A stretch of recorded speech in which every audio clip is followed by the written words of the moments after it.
LDF 10 സീറ്റുകളിലോളം ആണ് നിലവിൽ ജയിച്ചിട്ടുള്ളത്. ഏതായാലും UDF തന്നെയാണ് മുന്നേറ്റം ഉണ്ടായിട്ടുള്ളത്. സംസ്ഥാനത്തെ തദ്ദേശ ഉപതെരഞ്ഞെടുപ്പിൽ UDF നേട്ടം. വിവരങ്ങൾ നൽകിയത് Antony G George. CPIM Thiruvananthapuram Vanchiyoor area സമ്മേളനത്തിന് വഴി തടഞ്ഞ് സ്റ്റേജ് കെട്ടിയതിൽ ഏരിയ സെക്രട്ടറിയെ ഒന്നാം പ്രതിയാക്കി കേസെടുത്തു. ഏരിയ സെക്രട്ടറി വഞ്ചിയൂർ ബാബു ഉൾപ്പെടെ 31 പേർക്കെതിരെയാണ് കേസെടുത്തത്. അതേസമയം സംഭവത്തിൽ ഏരിയ കമ്മിറ്റിക്ക് പിഴവ് പറ്റിയെന്ന് CPIM ജില്ലാ സെക്രട്ടറി വി ജോയി MLA സമ്മതിച്ചു. CPIM വഞ്ചിയൂർ ഏരിയ സമ്മേളനത്തിന്റെ പൊതുസമ്മേളനത്തിനായി വഴിയടച്ച് സ്റ്റേജ് കെട്ടിയത് കഴിഞ്ഞ ബുധനാഴ്ച. തുടർന്ന് അന്ന് രാത്രി തന്നെ വഞ്ചിയൂർ പോലീസ് സംഭവത്തിൽ കേസെടുത്തു. കണ്ടാലറിയാവുന്ന 500 പേർക്കെതിരെയാണ് കേസെടുത്തിരുന്നത്.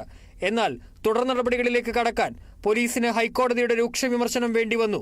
പൊതുജനങ്ങളെ ബുദ്ധിമുട്ടിക്കുന്ന നടപടി പാടില്ലെന്ന 2023 ഹൈക്കോടതിയുടെ ഇടക്കാല ഉത്തരവ് കഴിഞ്ഞ ദിവസം ബെഞ്ച് ചൂണ്ടിക്കാട്ടിയിരുന്നു. വഞ്ചിയൂർ ഏരിയ സെക്രട്ടറി വഞ്ചിയൂർ ബാബു അടക്കം 31 പേരെ കേസിൽ പ്രതി ചേർത്തു. റോഡിൽ സ്റ്റേജ് കെട്ടിയത് ഒഴിവാക്കേണ്ടതായിരുന്നെന്നും വഞ്ചിയൂർ ഏരിയ കമ്മിറ്റിയുടെ ഭാഗത്ത് പിശക് വന്നുവെന്നും വി ജോയി പറഞ്ഞു.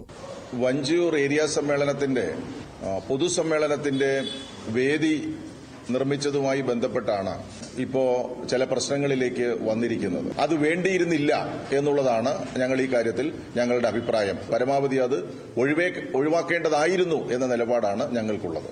അതേസമയം വഞ്ചിയൂർ SHOയ്ക്ക് ഹൈക്കോടതിയിൽ നേരിട്ട് ഹാജരായി സംഭവത്തിൽ വിശദീകരണം നൽകേണ്ടി വരും.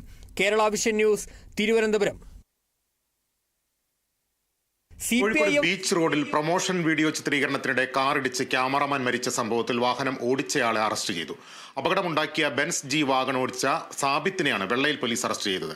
അപകടത്തിൽ മരിച്ച ആൽവിൻ ചിത്രീകരിച്ച വീഡിയോ മൊബൈലിൽ നിന്ന് കണ്ടെടുത്തതാണ് നിർണായക തെളിവായി മാറിയത്.